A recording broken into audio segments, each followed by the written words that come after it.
Kana caala lakkoofsisaa akka listii irraa beekuttis.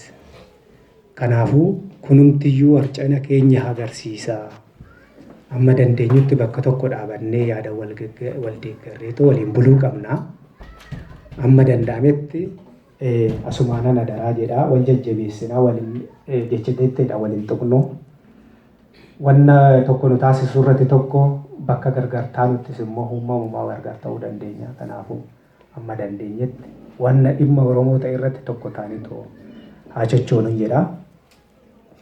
Asumaan obbo Girmaan kaa duratti jedheen baay'isuun dheeressu yeroodhaa fi hawaasi keenya kuni keessattuu hawaasi Awurooppaa kana jiru yeroo dhiyoodhaas rakkoo xiqqoon nu quunnamaatii jirti. Akkan dura jedhee hundi keenyayyuu kan baqannee baane qe'ee keenya gadhiifne jaalannee miti. Garuu haa ta'uuti baqannee immoo biyya kana immoo dhufne immoo karaa adda addaa warri baaqee hunduu qe'ee isaatu eeggachuu barbaada. Eurooppaan yuuniyeen yeroo dhiyoodhaasitti seera tokko baasee kan jedhu odeeffannoo qabna hundi keenyayyuu. Itoophiyaan biyya ishee ammaaf nagaa taatetti biyyatti deebuu qabu kan jedhu odeeffannoon kun akka oduutti dhageenyeerra diteelaa hundi keenyayyuu miidiyaa adda addaatirraa dhageenyeerra. Kun akka keenyatti akka abdii hawaasa keenyatti biyyattiin suni wannumti jijjiirama irratti dhufe nagarree nuti. Paartiin tokko itti gaafatamaan tokko boddoodha hojii gadhiisee tokko bakka buufate jechaan biyyattii san keessatti jijjiiramni hin jira jennee too namannu nuti. Tootaalii rakkoon biyyaa nu baase hunda keenyayyuu bal'aadha. Rakkoon sun immoo har'a immoo akkuma jirutti jira. Irrayyuu immoo darbeet Ameerikaan illee kana beektet illee kalee dheengadda keessa HR 128 kan jedhu illee wanni sun akka hin hiikamne waan beekteef iyyuu dabarsaatii jira.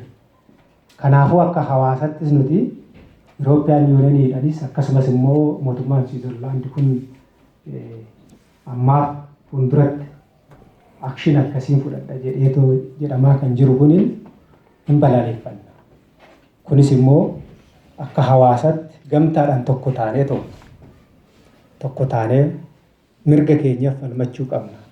Kanachaan hundi keenya biyya dhalanneetti hin gallu jechuu miti. Biyyi keenya nuu mijateetoo hin jiru wanni jijjiirame hin jiru. Mormitoonni akkuma abaarramanitti hidhamtoonni illee akkasumatti manni hidhaa jijjiirame irraan kanaaf paartileonni illee mirga isaaniitiif achi keessatti hirmaannaan isaaniitti illee akka barbaachisaa ta'utti hirmaachisuun illee oduma haalumti isaati illee hin mijatin hatattamaan namni tokko geeddarameedhaaf. Kana jechuun isaanii sirrii waan hin taaneef iyyuu adeemsa kanatti deemnee too'i hin mormannaa. Mootummaa kanas immoo fuuldura isaaniitti baanee too'i barreeffama barbaachisaa ta'es dhiyeeffannee too'i hin himanna. Rakkoo keenyas irra deebi'anii akka nu hubatan hin goona jennee abdannaa.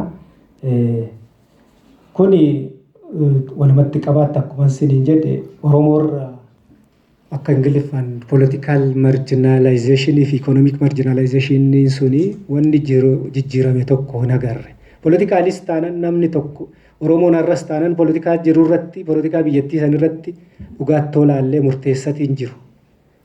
Namoota jalaatu murteessatii jira. Politikaan biyyattii sun sirraa'e jechuun Oromoon gubbaadha. Namni tokko Prime Ministerii bakka bu'ee odoo hin ta'in akka jirutti sekuriitii isaan amma gandaatti amma hidhataa gadiitti illee gadi buusan sun yoo diigamee ta'u hundi sirraa'e politikaan biyyattii sun nagaa argate sirraa'eera. Mormitoonni isoo keessatti hirmaatan jennee abdanna. Kanaafuu haalli kun odoo kanaan jiruuti baqataan keenya lubbuu isaa baasuuf baqate biyyaa baqatee to'as jiru kuni oo biyyatti deebi'ee sammas rakkoon sun irraa bada jennee hin abdannu. Kana erga tokko morminaa.